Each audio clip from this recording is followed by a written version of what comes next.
Estamos en YouTube. Bueno, buenas tardes a todos y todas. Disculpen un poquito el retraso por los problemas técnicos. Y bienvenidos y bienvenidas a una nueva defensa de tesis de licenciatura en física del Departamento de Física de la Facultad de Ciencias Exactas y Naturales de la Universidad de Buenos Aires. En este caso, el estudiante que defiende su tesis es Gastón Mazzei, que hizo la tesis de título Acceso simplificado a redes neuronales para problemas de física y otros, bajo la dirección de Ezequiel Álvarez y César Miquel. Entonces dejo a todos y todas con Gastón. Muchas gracias. Hola, ¿qué tal? Buenas tardes. Bueno, vamos a dar comienzo, tal como lo dijo la profesora Silvina, a la defensa de la tesis cuyo título es Acceso simplificado a redes neuronales para problemas de física y otros. Mi nombre es Gastón Mazzei y los directores son el doctor Ezequiel Álvarez, investigador de ICAS, y el doctor César Miquel, ¿sí? La siguiente presentación tiene la siguiente estructura que se corresponde aproximadamente con lo que fue propuesto en el plan de tesis. Y el plan de tesis consistía en tres partes. En primer lugar, el estudio de algoritmos de aprendizaje automático y en particular de redes neuronales. En segundo lugar, el diseño y la implementación de una aplicación web. Y en tercer lugar, la simulación numérica de problemas académicos de física, la aplicación de redes neuronales a estos, ¿sí? Entonces vemos aquí que la estructura de la presentación aproximadamente se corresponde y comenzamos por la primera parte, la introducción.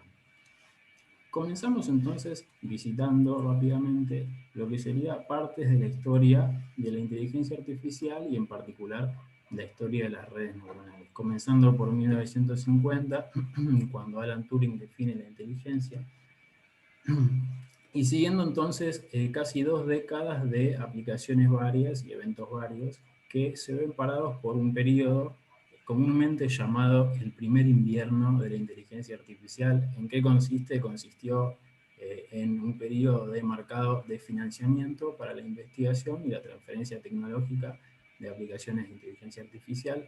Al finalizar aproximadamente a principios de la década de los 80, 1980, entonces encuentran una cantidad de trabajos de investigación en donde, en particular para este proyecto, ya saliendo de la inteligencia artificial y entrando en el terreno de las redes neuronales, encuentra entonces una relación entre las redes neuronales en general y la física estadística en particular a través de modelos similares al modelo conocido de Ising.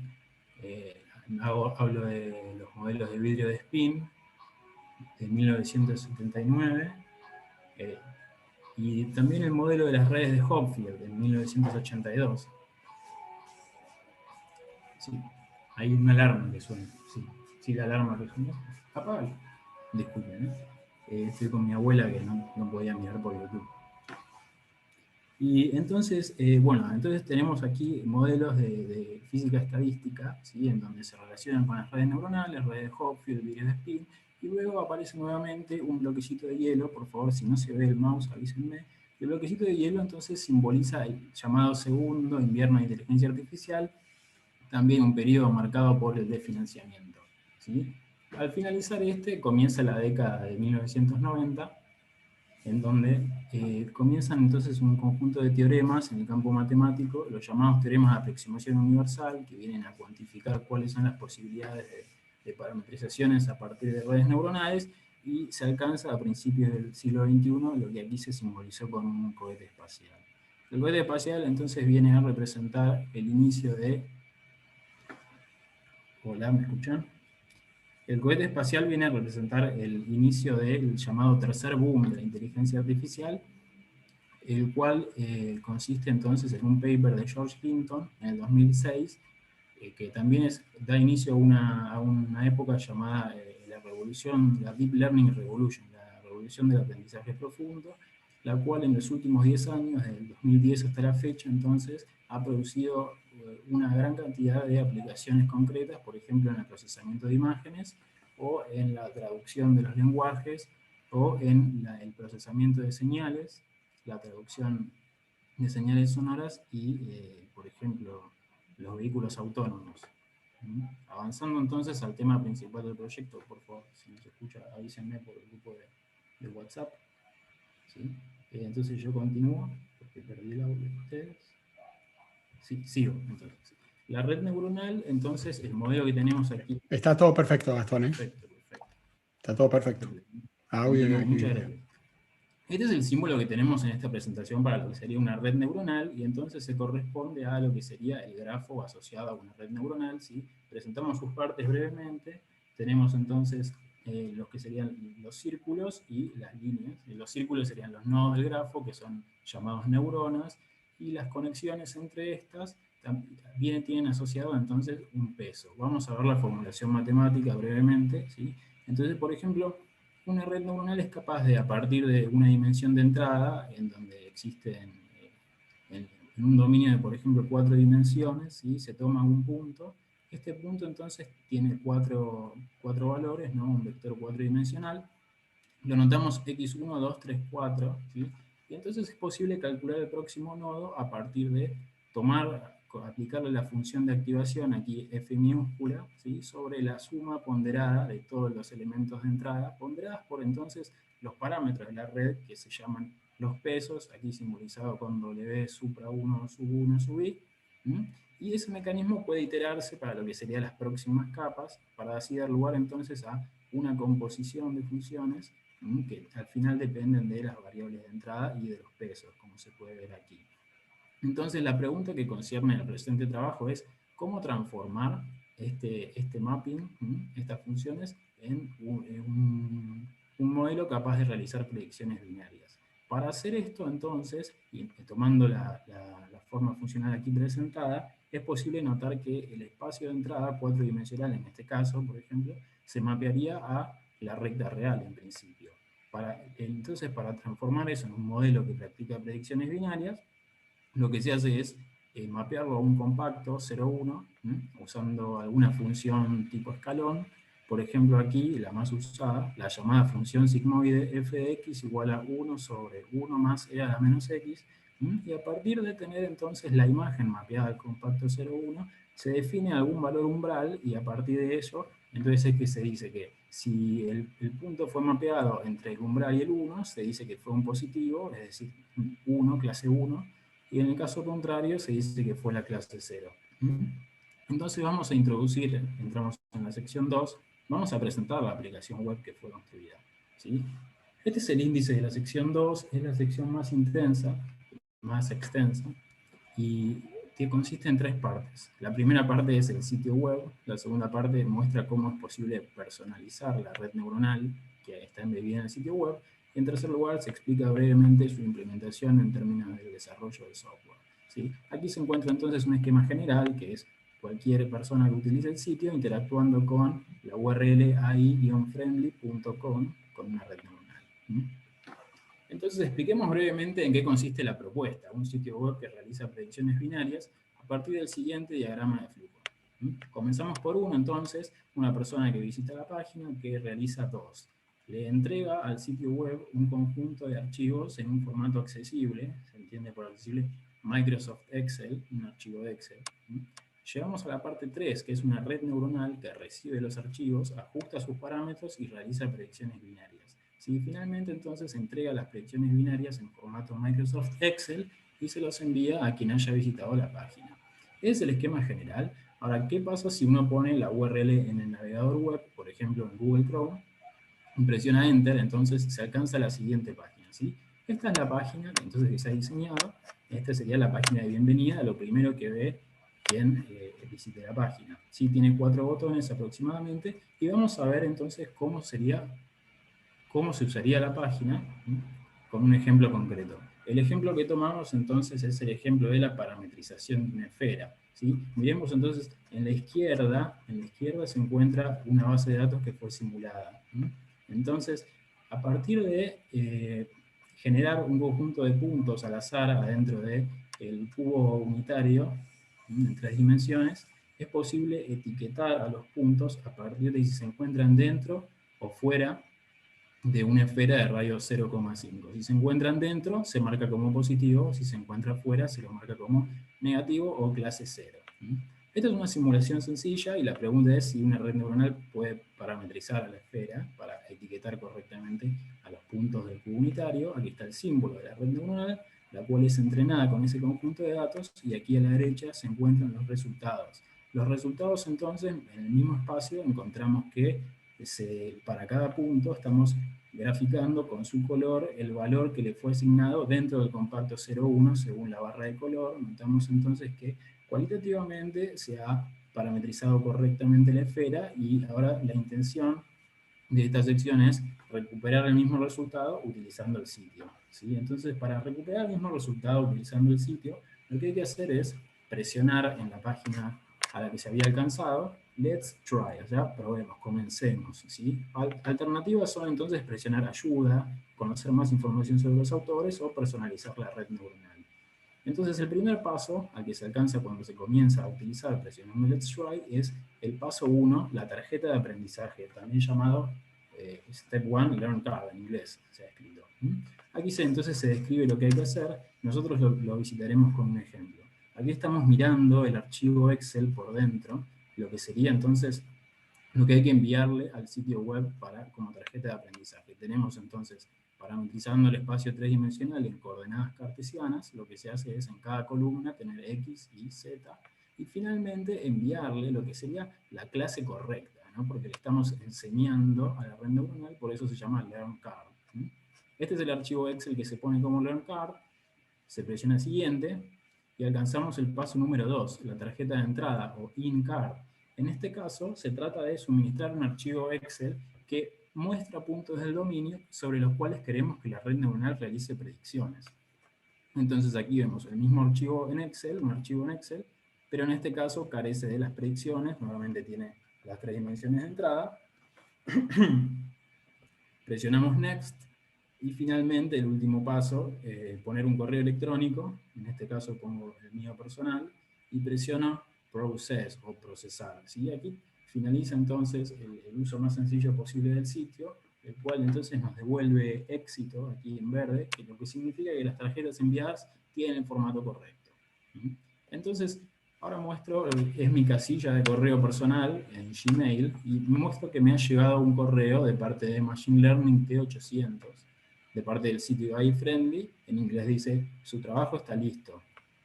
Abro el correo y tiene la siguiente información sobre los autores, tiene entonces las predicciones en el mismo formato, Microsoft Excel, y tiene un link, el cual si presionamos nos lleva al siguiente sitio. Se trata de un sitio, aquí finaliza la experiencia entonces. Se trata de un sitio con resultados específicos sobre este conjunto de datos analizados, ¿sí? Aquí entonces se está mostrando los resultados como si fuera un bloque rectangular orientado verticalmente. La realidad es que no, es que es una página grande que ocupa horizontalmente todo el espacio del navegador web y debe ser visitada así verticalmente, pero con, por ejemplo, la ruedita del mouse. Entonces tiene distintas partes, vamos a visitar algunas. Por ejemplo, arriba a la izquierda dice bienvenido de vuelta y muestra las predicciones ya realizadas y ofrece la posibilidad de realizar predicciones nuevas sobre datos nuevos. Además, hay 3 gráficos que están marcados, y además hay un cuarto gráfico que se llama relevancia de las columnas, que es calculado usando árboles de decisión. Vamos a visitar los primeros 3 gráficos que se consideran los gráficos principales, que permiten entonces cuantificar la bondad del ajuste y las predicciones por extensión. El primer gráfico se trata de una curva ROC, en inglés Receiver Operating Characteristic Curve. Es una curva muy popular en el ámbito del aprendizaje automático. En su eje horizontal muestra la fracción de negativos que fueron marcados como positivos, y normalizado a 1. Y en el eje vertical muestra el True Positive Rate, que sería entonces la fracción de los positivos correctamente detectados como positivos. Entonces aquí estamos planteando 2 curvas. En celeste, solo para este gráfico, se trata de la hipótesis nula, que para nuestro caso de clasificación binaria, se trata de, por ejemplo, lanzar una moneda, y que esa sea la hipótesis. Y además en naranja se marca la hipótesis de la red neuronal, y se marca en realidad un conjunto de hipótesis posibles a partir de variar el umbral dentro del compacto 0,1, ¿sí? Entonces, comprometerse con un modelo sería fijar el umbral con algún valor y usar ese modelo que es resultante. Por ejemplo, entonces podríamos detectar el 60% de los positivos, ¿sí?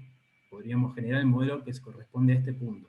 60% de los positivos serán detectados a cambio de aproximadamente marcar un poco menos del 10% de los negativos como positivos. Ese es un gráfico, se trata del principal, pero además hay dos gráficos más que se exhiben en los resultados, que son los siguientes. Ambos gráficos muestran dos curvas, y ambos gráficos están en función de las iteraciones durante el proceso de optimización, que en la jerga del aprendizaje automático se llama épocas o epochs.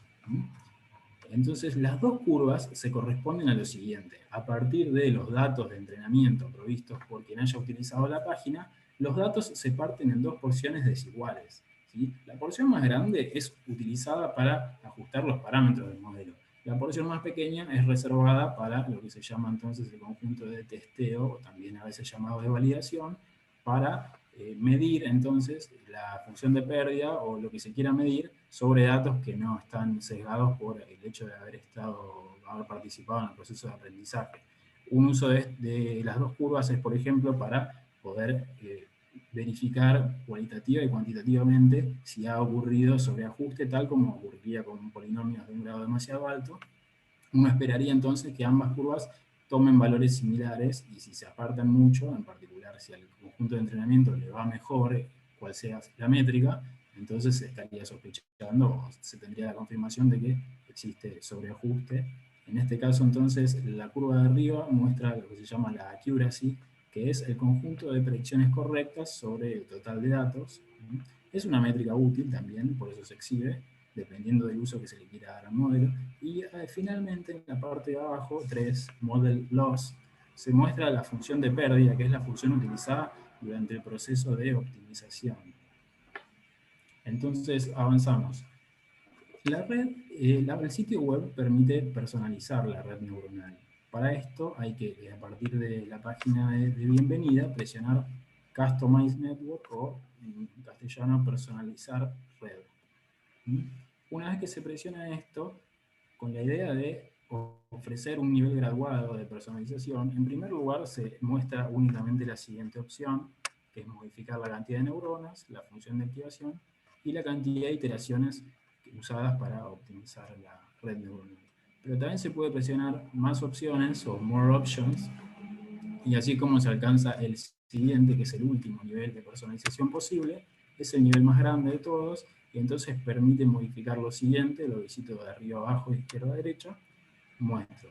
El algoritmo usado durante el proceso de optimización, al igual que en el resto de los casos, se está usando los símbolos de la nomenclatura, que es la jerga del aprendizaje automático. SGD es descenso por gradiente estocástico, y ADAM es el descenso por gradiente estocástico, con términos de segundo orden, también llamado con momentos adaptativos. Luego existe la posibilidad de agregar extra features. Eso sería entonces duplicar el dominio de entrada, por ejemplo, y agregar lo que sería el seno de todas las columnas, o agregar interacciones cuadráticas. También existe la posibilidad de normalizar dividiendo por el desvío estándar a todas las columnas, de agregar ruido, o de agregar dos pequeñas capas convolucionales, suponiendo entonces que las columnas del archivo formato Microsoft Excel son en realidad una línea temporal. Luego existe la posibilidad de modificar la cantidad de neuronas por capa. Se puede elegir la función de activación, nuevamente usando la nomenclatura de la comunidad del aprendizaje automático, ReLU, tangente hiperbólica, CeLU.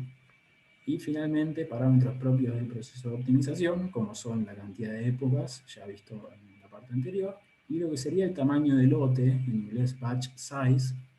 Eso permite entonces ajustar cuántos datos son tomados en cada proceso de optimización. Finalmente, lo que es llamado el learning rate, o el ratio de aprendizaje, que viene a impactar en la velocidad con la que se hace el proceso de actualización de pesos.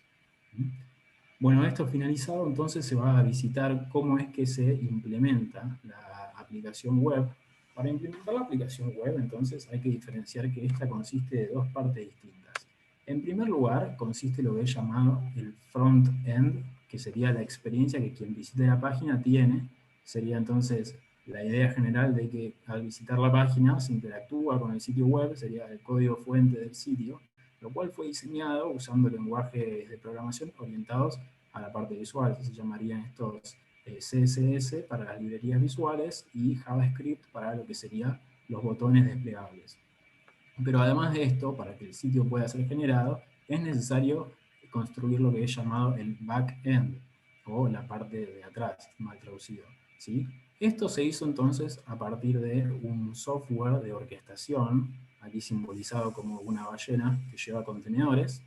El software de orquestación se llama Docker, y se trata de un paradigma novedoso que en la comunidad de la virtualización se entiende va a ganar market share a futuro. Se trata de un nuevo paradigma más eficiente que métodos más antiguos.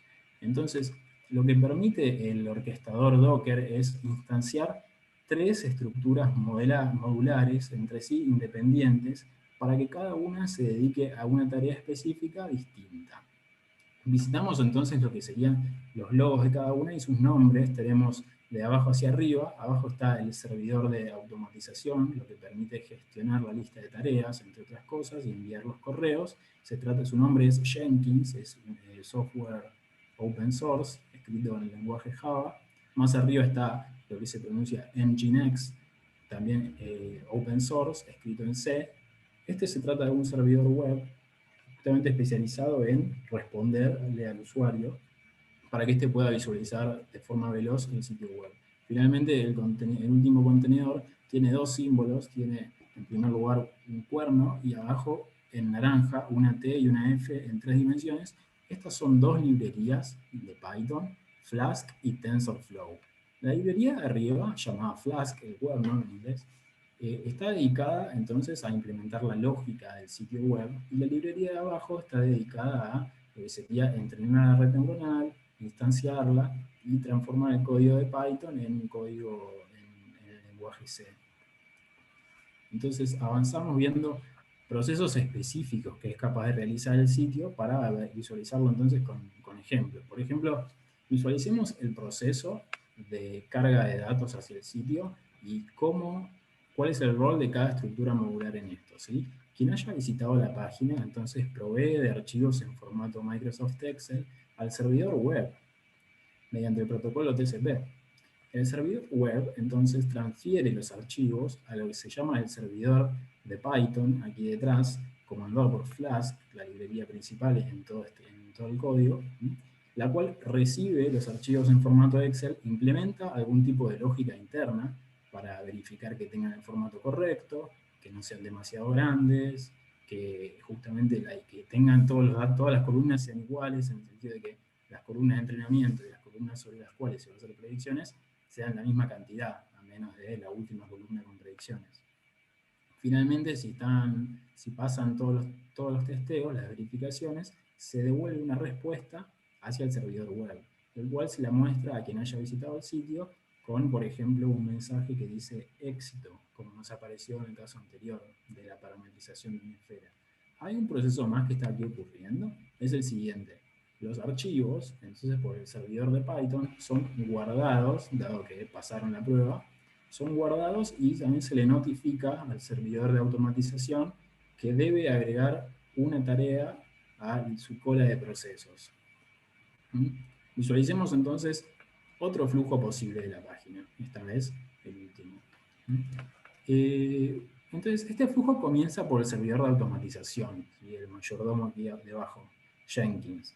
El servidor de automatización lo que hace es resolver las tareas pendientes de su cola de procesos a partir de notificarle al servidor web, Nginx, que a su vez debe notificarle al servidor de Python, aquí en este caso ya ahora TensorFlow, que debe resolver una tarea específica. Para resolver la tarea específica lo que hace es cargar los datos en archivo Microsoft Excel, y a partir de cargarlos entrena la red neuronal, realiza las predicciones y grafica las figuras y las guarda como imágenes. Finalmente envía la respuesta al servidor web, Nginx, de que ha finalizado su tarea, y le responde al servidor de automatización que ya el trabajo ha finalizado. Entonces lo que hace es tomar los resultados y enviarlos por correo a quien haya visitado la página. Estos son solo 2 ejemplos, pero son los 2 ejemplos más importantes de cómo hace el sitio web para funcionar. La estructura modular, entonces, es necesaria para que el sitio web sea robusto, para, por ejemplo, que pueda iFriendly, el sitio web, la aplicación web, ser usada en laboratorios de enseñanza y que varios grupos la quieran usar al mismo tiempo. Por eso internamente debe ordenar su cola de procesos y procesarlas o secuencialmente o con un nivel de paralelismo configurable de forma de no atorar la página.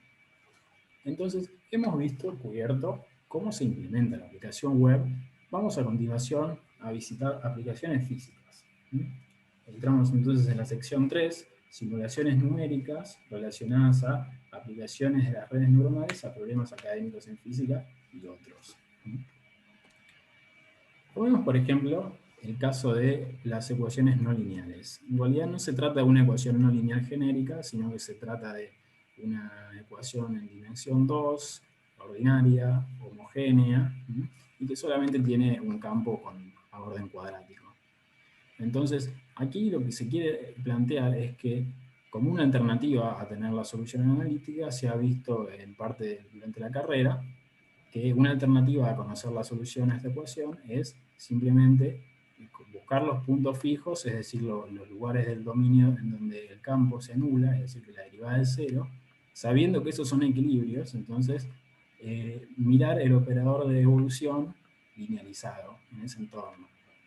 Para eso entonces se reemplaza a los vectores a la derivada de los vectores con la definición del cociente incremental, y reemplazando entonces se puede obtener el operador de evolución, el cual a orden lineal, evaluado en un punto, se transforma en entonces una matriz. ¿Sí? A partir de conocer los autovalores de esa matriz, es que se puede conocer la estabilidad del punto fijo, y entonces el challenge aquí consiste en la posibilidad de, a partir de un conjunto de ecuaciones de este tipo, marcar cuáles tienen nodos llamados inestables, es decir, nodos que tienen cuyo operador de evolución en 2 dimensiones tiene sus 2 autovalores estrictamente positivos en su parte real.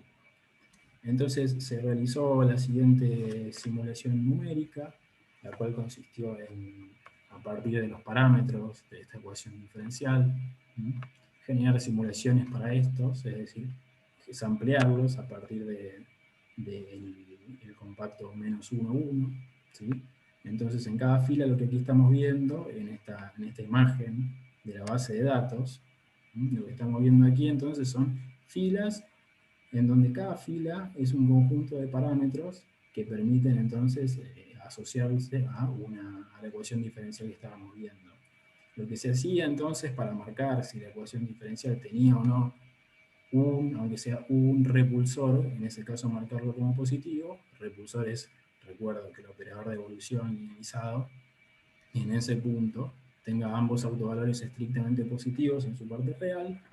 Lo que se hacía entonces era, en primer lugar, calcular numéricamente los puntos fijos, es decir, los ceros de cada ecuación, y en segundo lugar, evaluar el operador de evolución linealizado, cuya forma analítica es sencilla, y entonces finalmente marcar si había o no repulsores. Entonces cada fila representa una ecuación, la cual es marcada con tiene o no repulsor, ¿sí?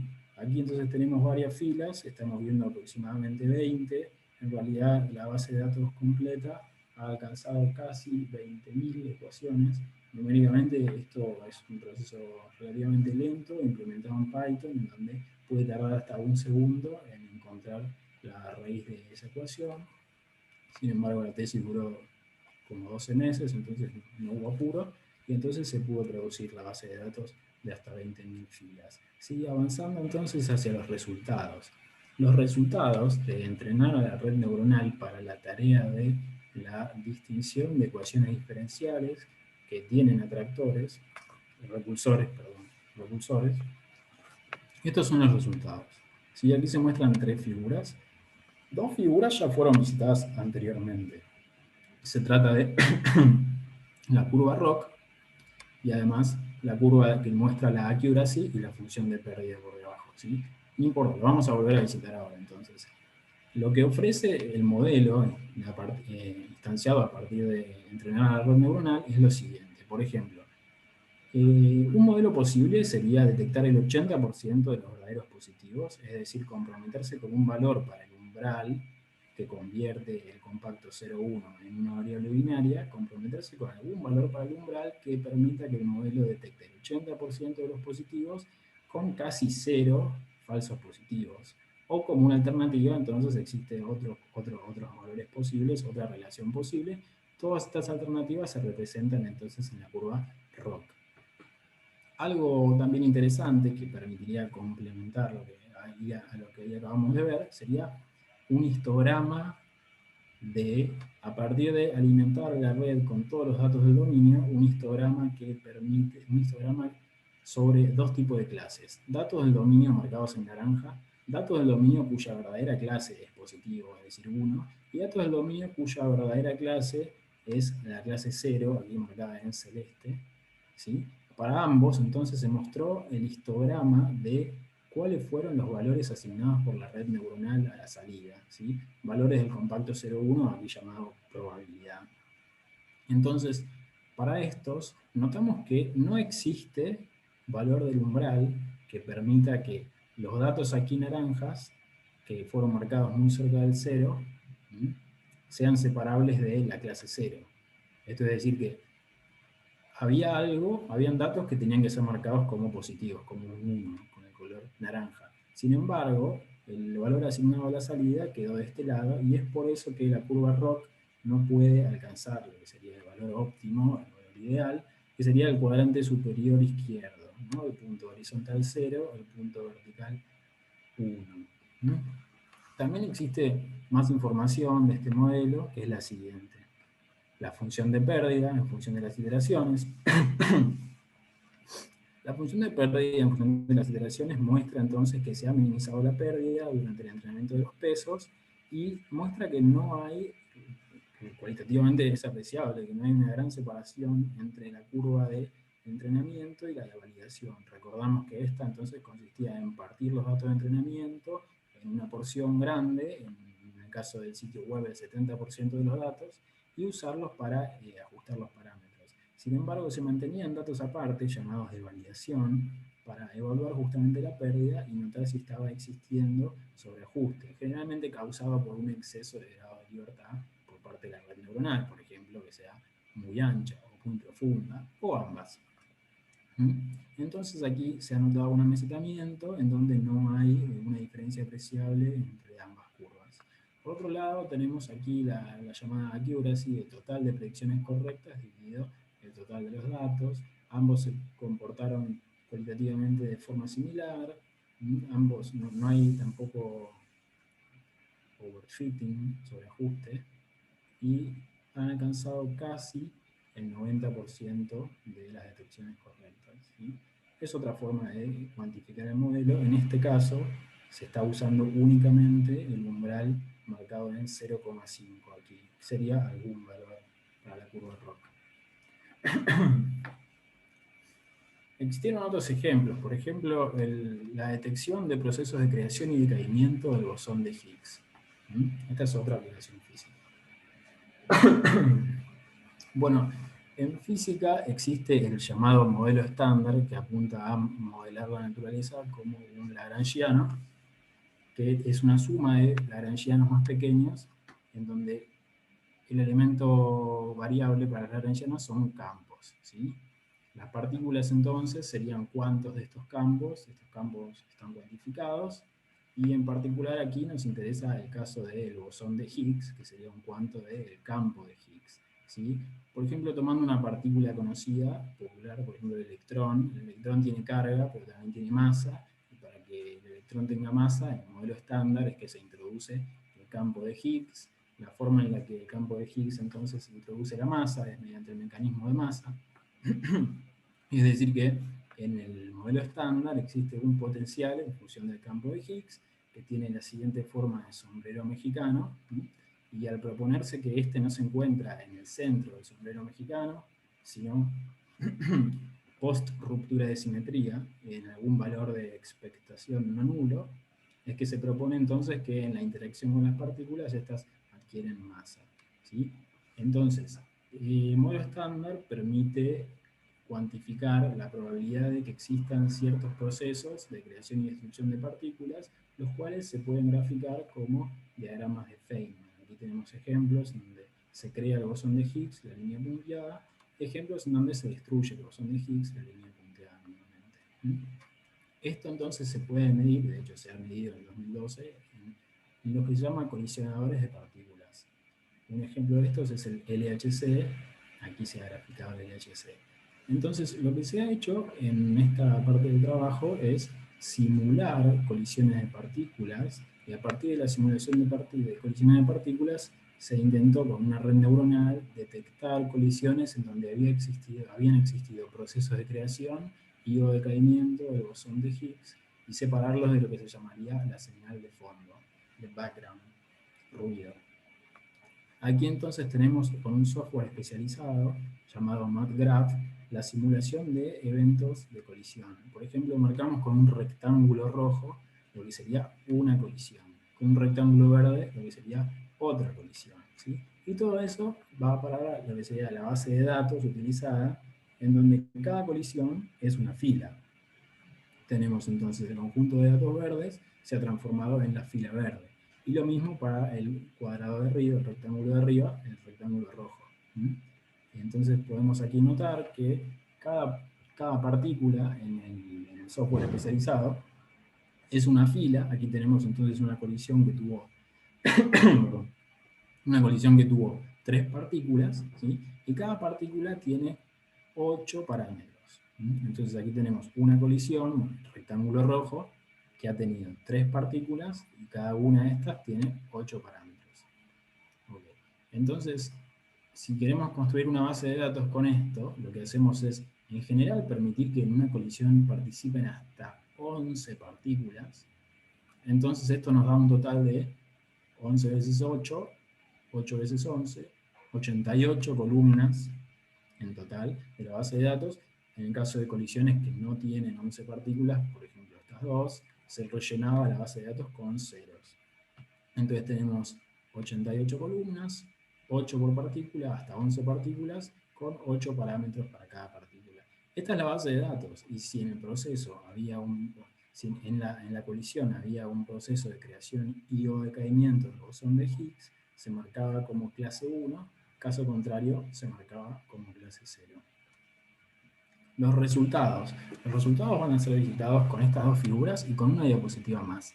Comencemos entonces por el caso en donde la red neuronal se entrenó usando no toda la información disponible, es decir, no las 88 columnas, sino únicamente de los 8 parámetros disponibles, los llamados parámetros cinemáticos, que se corresponderían aproximadamente con la información que tiene el momento lineal, incluyendo la energía, ¿no? En 4 dimensiones, tiempo y 3 para el espacio. Entonces, usando únicamente las variables, la información cinemática de las colisiones, este es el resultado que se obtuvo, aquí en la izquierda. El sistema coordenado natural para las colisiones en el cual se produce en el software especializado es en el sistema de coordenadas esféricas, ¿sí? Y aquí es donde se obtuvieron los mejores resultados. Por ejemplo, en el medio podemos visualizar la curva ROC obtenida.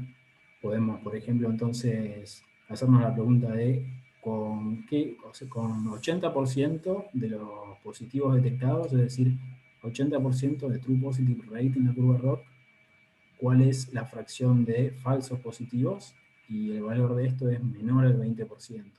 Entonces existe un umbral que nos permite detectar el 80% de los positivos, marcando menos del 20% de los negativos como positivos. Eso es una opción que se tiene y es la mejor obtenida para todos estos casos.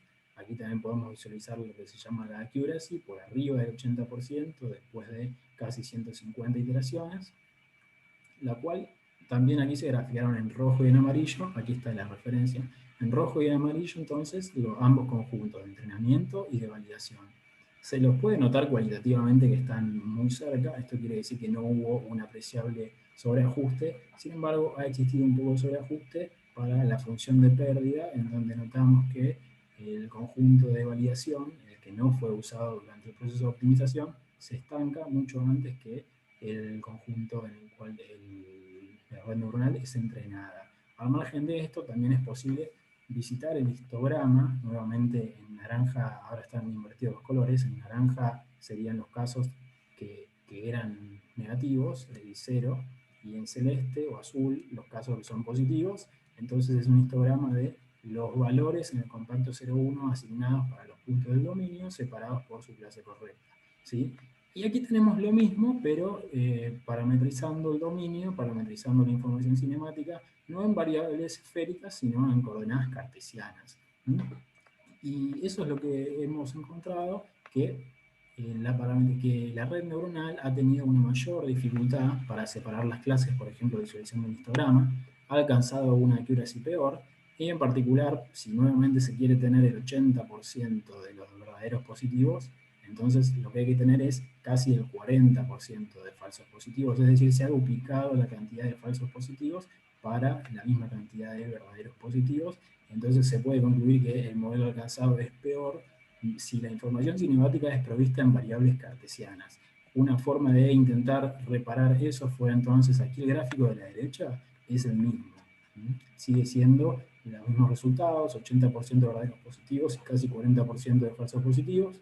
En variables cartesianas aquí lo que se hizo fue agregarle una capa a la red neuronal, es decir, hacerla una capa más profunda.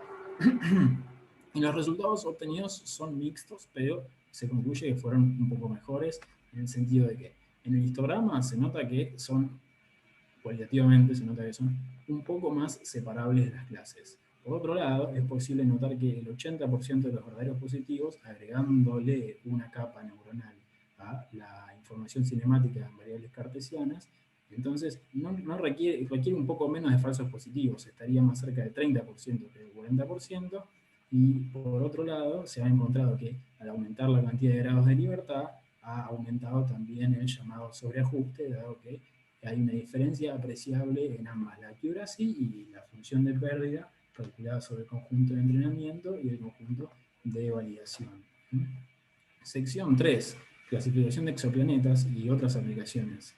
Finalmente, para ir terminando con la presentación, se visita otra aplicación más a partir de un conjunto de misiones espaciales, por ejemplo la misión Kepler, creo que es la más conocida.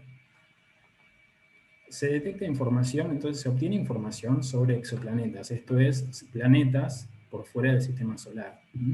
Esta información es recopilada por varias bases de datos, por ejemplo, la aquí utilizada fue la base de datos de Harvard, la cual dejó de ser mantenida aproximadamente hace 3 años, sin embargo, hasta ese momento se entiende que fue bien construida, y entonces fue utilizada para proponer la siguiente tarea de predicción binaria a partir de la tercera ley de Kepler, que relaciona a Kepler, el astrónomo holandés del siglo XVIII, que mediante medir las órbitas elípticas en el sistema solar, pudo entonces plantear la siguiente ley, también conocida como la tercera ley de Kepler, que relaciona el periodo al cuadrado con A y M, que vienen a ser A, el radio, que en realidad es el semieje mayor de la órbita elíptica, y M mayúscula, la masa, el centro de masa del sistema, que puede aproximarse en la mayoría de los casos como simplemente la masa solar.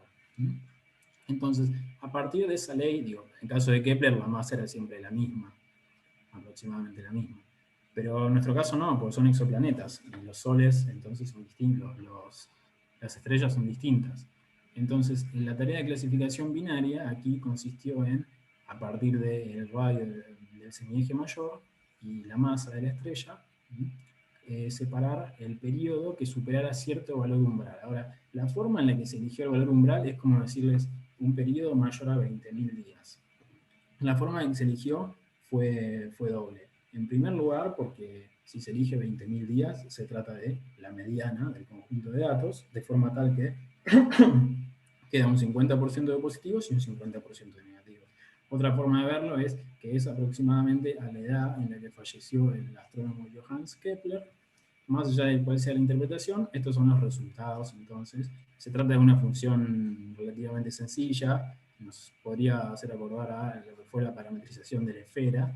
En este caso, entonces, se obtiene casi a la perfección que el conjunto de datos es separable, mediante el proceso de conversión a variable binaria visitado anteriormente, es decir, por ejemplo, mediante fijar un umbral en 0,5 existe aquí en el histograma, podemos ver que hay cierta superposición, ¿no? Digamos, marcado con naranja, algo que debería estar a la derecha de los datos celestes, y eso es lo que evita que la curva ROP alcance el punto ideal, que sería horizontal 0, vertical en este caso 100, normalizado a 100, pero al margen de eso podemos notar que se puede tener aproximadamente una arbitraria buena capacidad de detectar los verdaderos positivos, con casi 0 falsos positivos, entonces se concluye que en este caso la red neuronal fue capaz de separarlos casi con éxito completo. Existieron otras aplicaciones que van a ser visitadas brevemente, entonces, en primer lugar, una aplicación fue detectar la jugada ganadora adentro del juego TTT, es decir, detectar quién ganó adentro de una partida TTT. Otra aplicación fue para el modelo de ferromagnetos de Ising, a partir de, en función de la temperatura y del campo externo, poder entonces separar la magnetización y la susceptibilidad magnética en función de un valor umbral. Otro ejemplo fue para el problema no determinista de la barrera de potencial, el problema del efecto túnel, a partir de la energía de la partícula incidente y los parámetros de la barrera de potencial, esto es su ancho y su alto, se obtuvo el mejor resultado posible. Y por otro lado también existieron un conjunto de circuitos que fueron simulados, sobre los cuales en función de sus componentes pasivas, esto es la resistencia, los capacitores y las inductancias, además del voltaje y la frecuencia, lo que se hizo fue entonces agregar un diodo, y la conversión a variable binaria fue la siguiente, es hacer la pregunta de si el diodo se va a quemar o no se va a quemar. Bueno, hubo un relativo éxito en todos los casos, entonces hemos finalizado aquí la defensa de la tesis, finalizamos con las conclusiones, las cuales, al igual que el plan de tesis y las secciones de este trabajo, son 3. Se ha estudiado algoritmos de aprendizaje automático, su historia y su conexión con la física. Se ha diseñado y se ha implementado un sitio web que permite embeber las herramientas utilizadas. Se entiende que tiene un potencial para toda la comunidad de enseñanza en física en particular, por ejemplo, en laboratorios de enseñanza. Se está agregando una herramienta al personal docente de los laboratorios de enseñanza en física. Y además se entiende que tiene utilidad para el personal de divulgación. ¿De divulgación de qué? De divulgación de ambas. El aprendizaje automático y la física en general. También de la divulgación de redes neuronales en particular, y también de la divulgación del análisis estadístico. Y finalmente se ha simulado aplicaciones de redes neuronales a problemas académicos en física, y bueno, agradezco por su tiempo. Bueno, muchas gracias Gastón y felicitaciones. Y vamos a pasar entonces a las preguntas del jurado. Y al que tengo primero es a Ariel. Así que le doy la palabra a Ariel. Hola Gastón, ¿cómo te va? Felicitaciones. Yo tenía un par de preguntas que surgen un poco escuchando tu presentación. Hablaste bastante sobre la implementación, sobre las tecnologías que están detrás de la herramienta, sobre el cuidado que tuvieron para que sea una aplicación lo suficientemente robusta como para ser consultada. Entonces, cómo está, digamos, a nivel de software, cómo fue pensado todo el sistema. Y eso en particular es algo que en general uno no le presta mucha atención a la hora de armar una herramienta. Así que fue súper interesante ver cómo se hacen bien las cosas en ese sentido. Pero en cuanto a lo que a mí me pareció más interesante es la aplicación a problemas físicos concretos. Y lo que noté es que si bien ya vos aclarás que es una herramienta para, no sé si con un espíritu pedagógico o de divulgación, o sea, me preguntaba cuál es si vos lo mencionaste, pero ¿cuál sería el usuario? ¿Cuál es el usuario que vos te imaginás? Dada también la dinámica, ¿no? Que vos subís algo, tenés que esperar a que vuelva el mail para ver qué es, y si querés volver a interrogarlo, tendrías que hacerlo de vuelta. Entonces, ¿para quién está pensado exactamente? O sea, ¿cómo te imaginas un caso de uso para sacarle provecho de la herramienta? Ok, muchas gracias Ariel por tu pregunta, te respondo. La verdad es que se ha pensado para una multiplicidad de usuarios y usuarias, pero el principal, para mí, es cualquier alumno, alumne de laboratorio 1 y laboratorio 2, en particular laboratorio 1, porque laboratorio 1 es un lugar en donde la forma de procesar datos es a través de un software que se llama Origin, no sé si recuerdan. Origin es muy similar, o trabaja con tablas Excel todo el tiempo, es posible exportar tablas Excel, así que si alguien del personal docente quisiera agregar a la currícula problemas problemas de clasificación, habría que pensar el escenario exacto físico para eso, pero problemas de clasificación usando redes neuronales y también la posibilidad de repasar temas de estadística, como por ejemplo la hipótesis nula, que son temas que entran temas que entran en el laboratorio 1, mi conclusión es que ese es el público ideal. Se entiende que Claro. va a haber... Sí, lo que yo notaba es que vos muchas veces los problemas que vos atacabas los llevabas a un escenario de clasificación, que quizás naturalmente no sé, no, vos siempre ponías un umbral y decías, bueno, quiero ver cuándo supera el umbral. Entonces, hay otras maneras de plantear el enfoque de redes neuronales sin esa, o sea, sin esa aproximación. Sí, fue un tema muy debatido. Se entendió que el hecho de que sea clasificación binaria en alguna medida simplifica aún más el acceso, porque las posibilidades son dos. Sin embargo, atendiendo a lo que usted, profesor, lo dice, en realidad el uso, si únicamente el usuario fuera agente de los laboratorios de enseñanza, es verdad que sería más práctico reemplazar la variable binaria por simplemente un caso de regresión de variable continua. Es decir, que la red no prediga unos y ceros, sino que prediga cualquier valor dentro de la recta real. Sí, por eso preguntaba. Pero sí, entiendo el nivel de aproximación que manejaron acá en este laburo. Una cosa más técnica, a la hora de armar los datos, vos mencionás la proporción de casos positivos y casos negativos, y cuando hay un desbalance ahí, quizás la curva ROC no es la mejor manera de ver una performance, ¿no? Una tarea de clasificación, ¿no? Y entonces podés ir a una precision recall o alguna otra de esas cosas. ¿Vieron algo de eso? O sea, con problemas que están desbalanceados en los ejemplos positivos y los negativos. Sí, no se consideró precision recall, se entendió que tiene la misma información que una curva ROC, incluso para casos desbalanceados, esa fue la conclusión. En realidad, lo que sí se perjudica, es verdad, por los conjuntos de datos desbalanceados, se entendió, fue entonces la métrica llamada accuracy. La métrica llamada accuracy, obviamente, por ejemplo, si el conjunto de datos en lo que se entrena la red neuronal tiene simplemente positivos, ¿sí? Y entonces el modelo de la red neuronal es entrenado con esos datos y la respuesta de la red neuronal es, para redondear, la respuesta de la red neuronal es todo el tiempo dar positivo, independientemente del punto del dominio. Ahí se tendría un modelo que en principio no ha aprendido nada, entre comillas. Si alguna vez se encuentra con un dato que debería ser clasificado como negativo, lo más probable es que no lo haga. Sin embargo, bajo la métrica accuracy, va a aparecer que alcanzó el 100% de esa métrica, es decir, que fue ideal. Ahora, más allá del caso patológico de 100% de positivos, en la curva ROC, en realidad, si existiera un desbalance grande, por ejemplo, 90% de positivos y 10% de negativos, la curva ROC es robusta ante eso. Claro, pero el problema que tiene es que es demasiado robusta.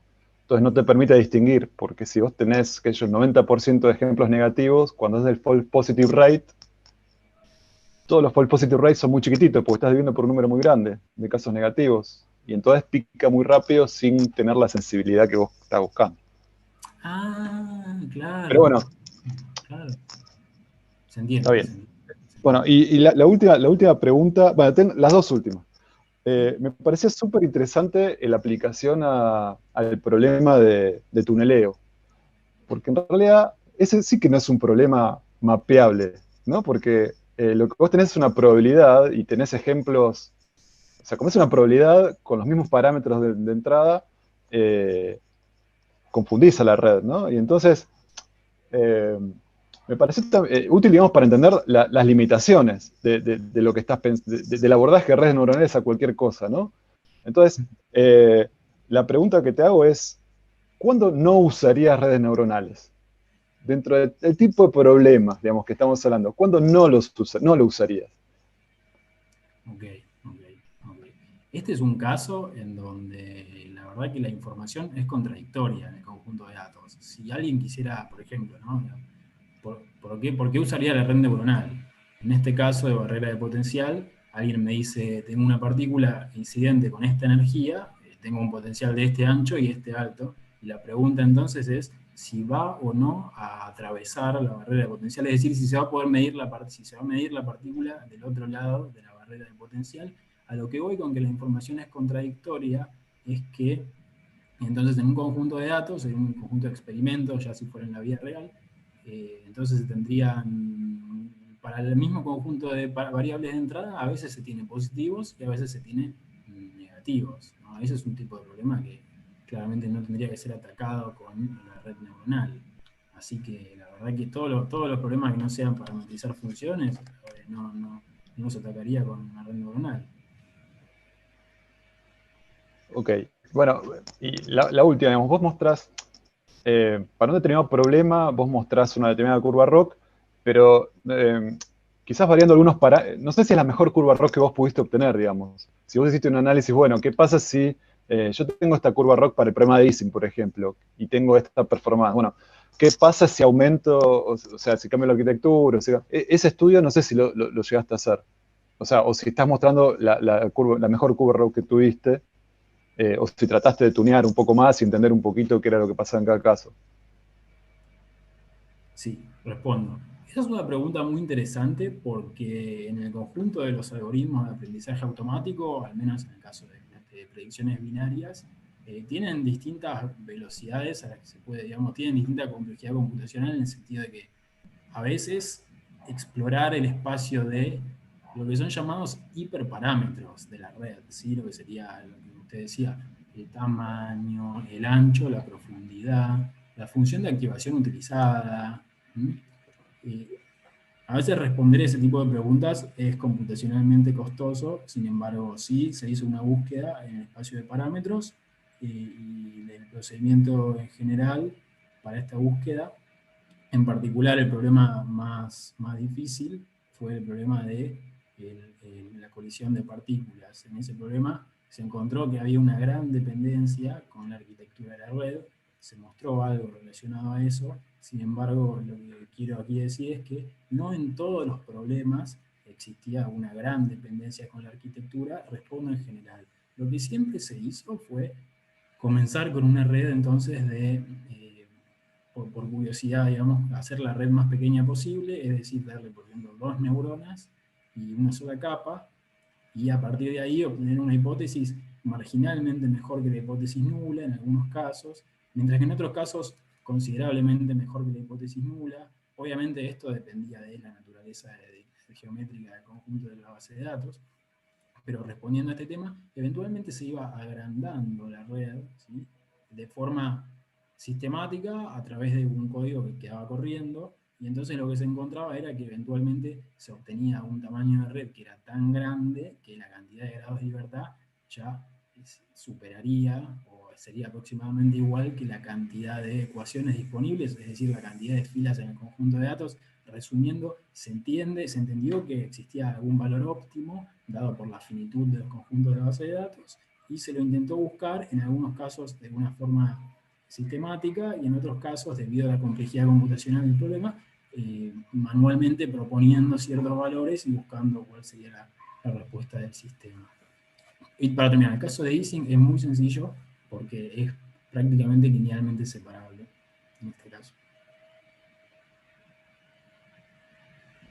Bueno, bárbaro, Tom. Muchas gracias. No, gracias a vos. Bueno, vamos a pasar entonces a las preguntas. Al que tengo siguiente es a Emanuel. Así que le paso la... Bueno, Muchas gracias. ¿Me escuchan bien? ¿Me escuchan, Gastón? Bueno. Bueno, muchas de las cosas que tenía anotadas las preguntó Ariel, así que vamos a tratar de dar una vuelta de rosca por ahí. En general, primero felicitarte a vos y a tus directores, a César y a Ezequiel. La tesis está prolija, linda, clara de leer. Las figuras están muy claras también y eso siempre se aprecia y no es tan común. Así que vale la pena destacarlo. En lo particular, disfruté mucho de la sección, para decir las cosas positivas que me gustaron más, disfruté mucho de la sección de redes neuronales y su conexión con la física, sobre todo viniendo del lado de la licenciatura en computación. No suelo tener tan claro tan claras esas aplicaciones, así que me parece que aprendí en ese camino, y estuvo bueno. No pasa siempre tampoco encontrarse cosas del estilo en las tesis de licenciatura. En licenciatura en computación. Programaste mucho, también se nota eso. Ese es otro aspecto positivo. Hay mucho trabajo de fondo. Y me gustó el lado, o sea, me gusta compro hasta cierto punto el argumento de que se puede usar en didáctica de la física. Me hubiese gustado, quería saber si efectivamente lo habían llevado. Vos recién mencionaste que podría ser útil en algún laboratorio. Me hubiese gustado por ahí que ampliaras más eso en la tesis, o que efectivamente llevaran a cabo una pequeña prueba en alguno de los laboratorios. No sé si lo hicieron, si lo piensan hacer. Esa es por ahí mi primera pregunta. Ok, te respondo. En resumen, no se hizo, pero sí está planificado que se haga. En el presente no se ha comenzado a hacer todavía, pero en el futuro quedan entonces 2 tareas que se van a hacer activamente por la motivación propia del proyecto. La primera es, entonces sí, ponerse en contacto con personal docente de los primeros laboratorios, y en segundo lugar, entonces siempre queda a disposición de cualquier persona que quiera agregarlo a cualquier proyecto de divulgación. Para eso concretamente aprovecho el tiempo para explicar cómo se va a hacer. En primer lugar, bueno, enviarle un correo a cualquier personal docente o laboratorio de enseñanza, eso es obvio. En segundo lugar, seguir hablando sobre aplicaciones con gente que uno conoce durante la cursada, de parte del departamento de biología, que serían aplicaciones también muy interesantes. Y también, bueno, divulgadores del CONICET, gente que ha cursado conmigo, que tienen ese cargo, entonces también proponérselos. Hasta ahora simplemente se mostró en un curso que dio el director del proyecto, el doctor Ezequiel Álvarez. Se ha mostrado en un curso, pero no fue un curso académico, sino un curso orientado a la divulgación de una comunidad específica. Recién está comenzando esa parte, es la que queda y la más motivadora de acá a futuro. Bien. Y en relación a eso también se critica mucho el uso de modelos de redes neuronales, o sí, en general de redes neuronales, porque son una especie de caja negra a la que uno le da principio y fin, o entrada-salida, y mágicamente me da la solución. ¿Cómo te parece que eso puede afectar en el aula, por ejemplo? ¿Cómo ves eso si te parece que afectaría positiva o negativamente, o cómo se manejaría eso dentro del contexto educativo? Ok, perfecto. Te respondo. Me lo imagino en distintas etapas de la carrera de licenciatura en ciencias físicas. En un primer momento no va a ser un problema en, por ejemplo, materias de laboratorio 1, por ejemplo, en donde se entiende que hay cosas que vienen adentro de una caja negra y que a futuro uno intentará entenderlas y proponer una fenomenología y entenderlas en ese marco. Y eso sería el público el que inicia la carrera, ¿sí? Por otro lado, se entiende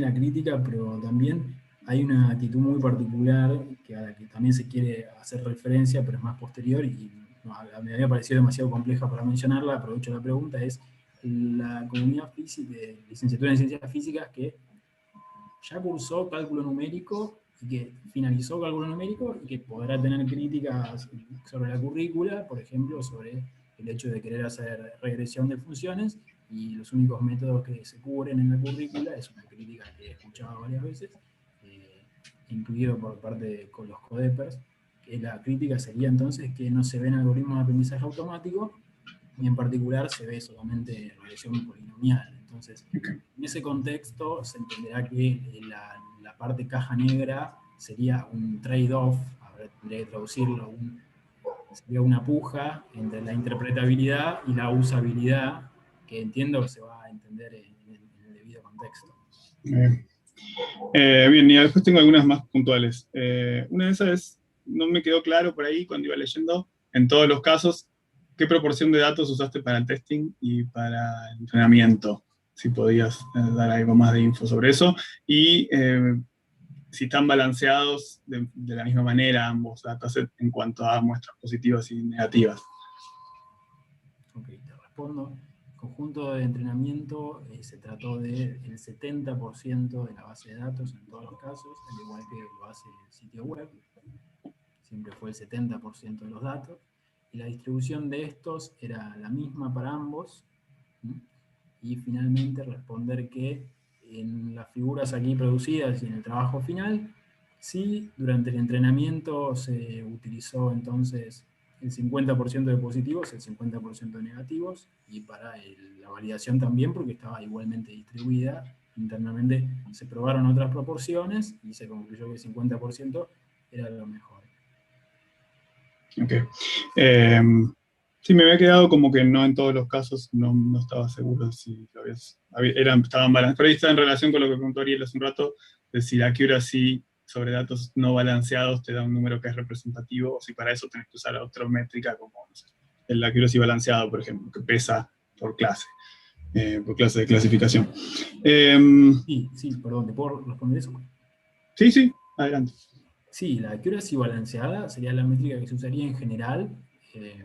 No se incluyó en la página suponiendo que los datasets siempre van a ser aproximadamente 50%, es un excelente punto. Y otra forma de implementar el desbalanceo de los conjuntos de datos es directamente ponderando la función de pérdida, que en este caso, para el conocimiento técnico que usted tiene, sería la entropía binaria, la función de pérdida usada en el proceso de optimización de los parámetros de la red neuronal.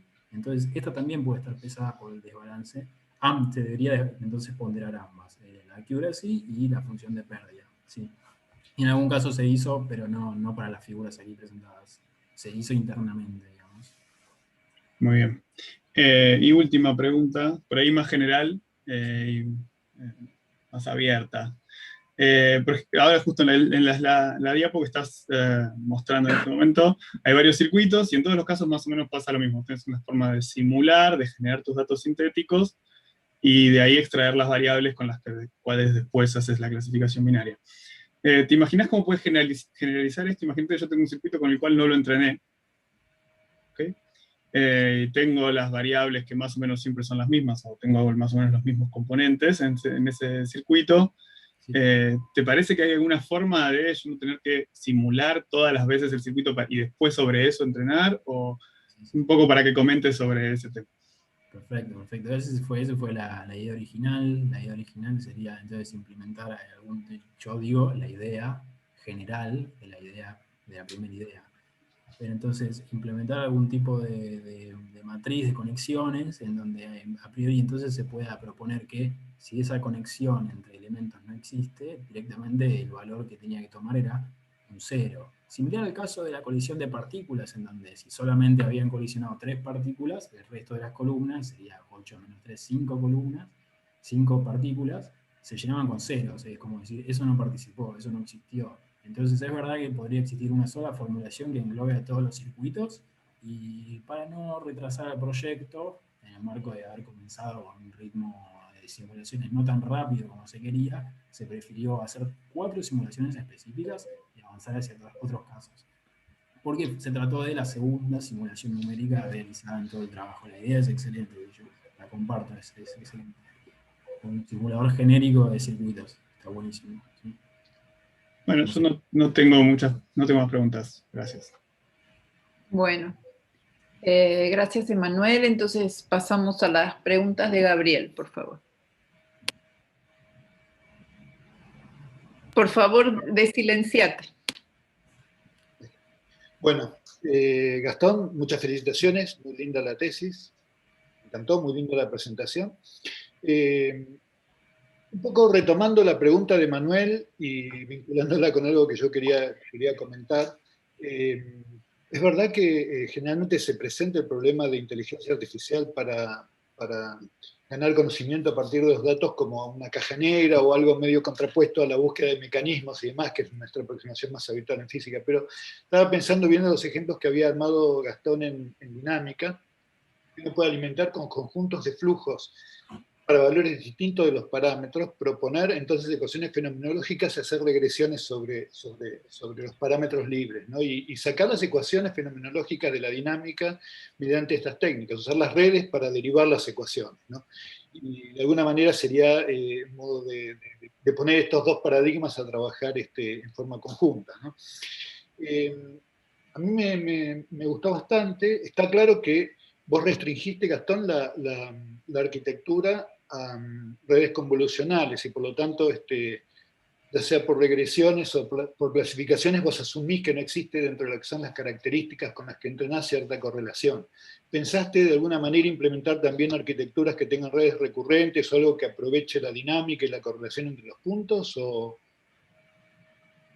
es como una segunda familia muy habitual en física, ¿no es cierto? Tener la necesidad de llevar a cabo predicciones porque tenés en cuenta la dinámica de correlación entre el conjunto de características. ¿Te parece que podrías adaptar tu herramienta? ¿Lo tenés pensado? Ok. Es una pregunta compleja, pero, perdón, me voy para atrás. Ay, se tildó. Aquí quería mostrar esto, ¿sí? Esta opción aquí que dice comb, con B corta, se trata no de que sean recurrentes, sino de que tengan una primera layer convolucional, que se entiende entonces generaría cierto nivel de correlación entre las distintas columnas, ¿no? Capturaría la correlación, una convolucional de una dimensión, ¿sí? En principio, eso fue lo último que se agregó al proyecto, simplemente con la idea de poder atacar series temporales, y las conclusiones aún no están listas sobre eso, pero aparentemente no es suficiente, así que se entiende durante la fase de estudio de algoritmos de aprendizaje automático, en particular de redes neuronales, se ha entonces conocido, visitado el algoritmo de las redes recurrentes, y ahora usted lo menciona, se trata de el próximo paso más natural, una vez que se ha probado con redes convolucionales, agregar la capacidad de que sea recurrente. Es una excelente idea, no se ha hecho. Y la aplicación sobre ecuaciones no lineales, entiendo, no la he comprendido del todo la propuesta. Si quisiera repetir, pero... Sería, después si querés lo conversamos, pero sería, digamos, fijar los coeficientes no lineales de un conjunto de datos de entrenamiento y el conjunto de datos de entrenamiento que estuviera generado para distintos valores del parámetro de bifurcación. Entonces vos restringís que los coeficientes no lineales sean los mismos, pero haces una regresión sobre los coeficientes lineales y derivás las ecuaciones de bifurcación. Derivás, por ejemplo, la bifurcación de Hopf, porque sacás la dependencia del mood real en, digamos, el primer término, el término lineal, y bueno, derivás las ecuaciones haciendo una regresión sobre los coeficientes, alimentando ahora con flujos para distintos valores de los parámetros, ¿no?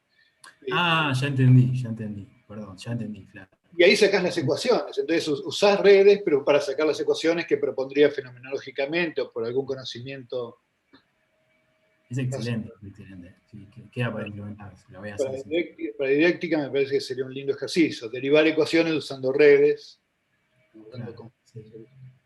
Excelente. Bueno, a mí me gustó mucho. Yo la otra pregunta que tenía, pero me parece que es un poquito técnica y deben estar todos bastante cansados. Era un poco, te lo había preguntado Ariel, pero tenía la curiosidad por la búsqueda. Si lo tenés muy sencillo para ¿no? Lo conversamos después.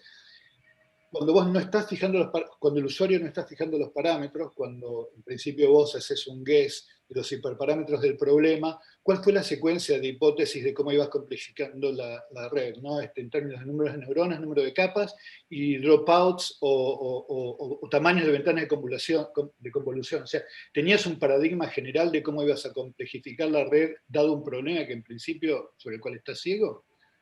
Para las aplicaciones físicas, ya entendí, para las aplicaciones físicas. dependiendo de cada aplicación física, la verdad que el esquema general siempre común fue comenzar por la red más pequeña e intentar recuperar lo que sería la hipótesis de una regresión lineal. ¿Sí? Ahí comenzaba, profesor. ¿Sí? La pregunta es, ¿dónde terminaba? Y si ocurrieran problemas, como por ejemplo no poder alcanzar, ¿no?, el 100%, ¿cuál era el mecanismo para proponer soluciones? Pero digo, ¿cuándo dejás de hacer crecer una capa para poner otra capa? ¿Cuándo haces crecer una ventana de convolución? Digamos, ¿cómo es el rango de, cómo ordenaste la búsqueda de los hiperparámetros? Era de alguna manera la pregunta. Pero solamente si es algo que lo tenés muy, muy pensado. Si no, lo charlamos después de la... Sí, fue desprolijo, fue un poco desprolijo, porque era proponer una grilla, entonces existieron combinaciones en donde no están por fuera de la intuición, digamos. O sea, uno pensaría que, bueno, se pueden variar ambas cosas, si fuera un código sería for, la cantidad de capas, for, la cantidad de neuronas, y se iría entonces variando por bloques, digamos. Siempre se permitiría que todas las capas tengan la misma cantidad de neuronas, eso sí, eso fue lo único que se respetó. Esa iteración entonces escalaría como la cantidad de capas por la cantidad de neuronas que se exploran, y entonces de esa forma, con esa grilla, se intentaba cubrir el rango medido en grados de libertad siempre, ¿sí? Se intentó entonces probar todas las combinaciones posibles de cantidad de capas, cantidad de neuronas, siempre que la cantidad de neuronas sea igual por cada capa, lo estoy repitiendo, y finalmente midiéndolo en términos de comenzar con la red más sencilla y finalizar con, bueno, al principio quería finalizar con la misma cantidad de grados de libertad que datos, luego lo fui reduciendo hacia simplemente cubrir el 50% de las ecuaciones con grados de libertad, ¿no? O sea, por ejemplo, 500 parámetros y 1000 datos en una base de datos. Ese fue el procedimiento, nunca se usó dropout, ¿sí? Y alguna otra cosa específica, nunca se usó, en las simulaciones estas nunca se usó redes convolucionales en ningún sentido, o sea, la unidad convolucional se puso simplemente para la página, y finalmente la función de activación sí se varió en un principio, luego se encontró bibliografía sobre Jan LeCun, en donde mostraba enunciaba, también parte de Princeton, donde enunciaba que las funciones de activación no serían tan relevantes, digamos que no sería lo que valdría la pena variar, y finalmente, o en la mayoría de los casos, ¿sí? Obviamente poner excepciones, y finalmente lo que sí se varió fue el algoritmo de optimización entre el descenso proveniente estocástico y el llamado ADAM, con momentos adaptativos. Eso sí, son dos cosas que se han variado, y eso sí mostró tener una gran cantidad de diferencia en los resultados. Y finalmente hubo una cosa más que se varió, pero bueno, sí, tanto no quiero ser pesado, pero la forma de normalizar los datos. Claro. Bueno, Gastón, yo no tengo más nada que preguntarte, me encantó. Gracias por haberme dejado hablar la tesis. Y por mí ya está, Silvina. Bueno, perfecto. Bueno, Gastón, no sé si querés hacer un agradecimiento antes de que dejemos la transmisión de YouTube. Sí, muchas gracias, Silvina. Me gustaría agradecerle a mi familia por el soporte económico durante mucho tiempo, y en particular por el soporte emocional que siempre han tenido conmigo. Decirles que los quiero mucho a todos. Bueno, muchas gracias. Bueno, entonces agradecemos al público presente y le pedimos a Liz que por favor corte la transmisión de YouTube, y ya después